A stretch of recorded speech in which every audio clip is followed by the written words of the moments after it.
বাহ, খুব সুন্দর লাগছে।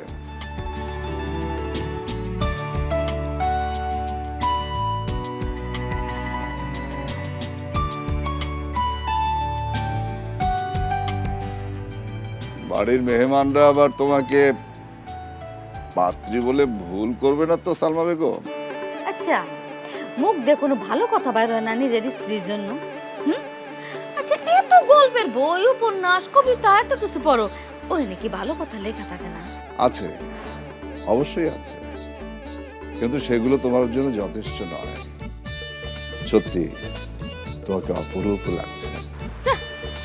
অতটা সুন্দর লাগতেছে না। তুমি না সবসময় একটু বেশি বেশি। বেশি সুন্দর হলে একটু বেশি বেশি তো বলবো। আচ্ছা, তুমি আমার রানুটা দেখছো আজকে? একদম এত সুন্দর লাগতেছে যে হুড় পড়ে ফেল। রাহাত বাবা যে দেখেই তো আজকে পাগল হয়ে যাবে। পাগলের সঙ্গে সংসার করা তো আগের মতোই clean. Berger easy clean fresh, দেয়ালে দাগ থাকবে না, রাখবে সুরভিত। খুব সুখকর হবে না। তোমার মতো পাগল না, যে নিজের বুঝ বোঝে না সেরকম পাগলকে তুমি। হাসতেছো কেন? আজকে কি করবা? কি করবো মানে? আরে আজকে তো সবাই কিছু না কিছু করবো, নাচ গান। তুমি কি করবা? কেন বক্তৃতা?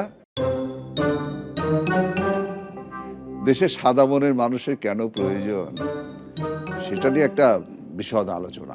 থাক না, আজকের দিনে এরকম কিছু না করলে হয় না? হ্যাঁ, কেন গান করো না? ওই যে তুমি যে আমার বিয়ের পর শুনাইতা, নেশা লাগিল রে, কি জানি একটা গান, ওটা গাও না। এসব এসব তোমার কল্পনা।